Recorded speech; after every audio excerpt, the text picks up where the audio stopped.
சுற்றுலா தலமான ஏலகிரி மலையில் கொடிகட்டி பறந்த பாலியல் தொழில்.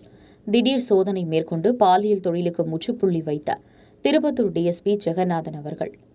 திருப்பத்தூர் மாவட்ட காவல் கண்காணிப்பாளருக்கு சுற்றுலா தலமான ஏலகிரி மலையில் தங்கும் விடுதிகள் மற்றும் ஓட்டல்களில் உள்ளூர் மற்றும் வெளியூர் பெண்களை வைத்து பாலியல் தொழில் செய்து வருவதாக ரகசிய தகவல் கிடைத்தது.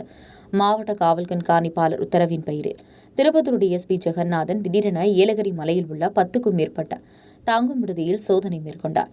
அப்போது PH மற்றும் ஆர்யா ஓட்டல், சாண்டல்வுட் ரெசிடென்சி உள்ளிட்ட 3 தனியார் விடுதியில் பாலியல் தொழிலில் ஈடுபட்ட பல்வேறு மாநிலங்களைச் சேர்ந்த 5 பெண்கள் மற்றும் ஓட்டல் மேலாளர்கள் உள்ளிட்ட 14 பேரை போலீசார் கைது செய்து ஏலகிரி மலை காவல் நிலையம் அழைத்து தீவிர விசாரணை மேற்கொண்டனர்.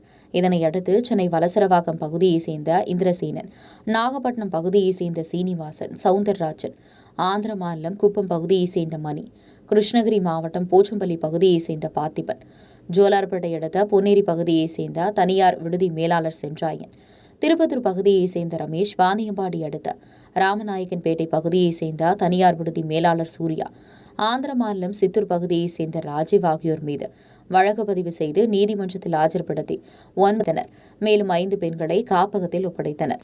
மேலும் திடீர் சோதனையில் ஏலகிரி மலையில் பாலியல் தொழிலில் ஈடுபட்ட 9 நபர்களை கைது செய்த சம்பவம் ஏலகிரி மலையில் பெரும் பரபரப்பை ஏற்படுத்தியது. உங்கள் பகுதியில் உடனுக்குடன் முக்கிய செய்திகள் உங்கள் விரல் நுனியில் காண எங்கள் தவசி நியூஸ் 24 சேனலை காண தவறாதீர்கள். உங்கள் திருப்பத்தூர் மாவட்ட செய்தியாளர் சி. ரமேஷ்.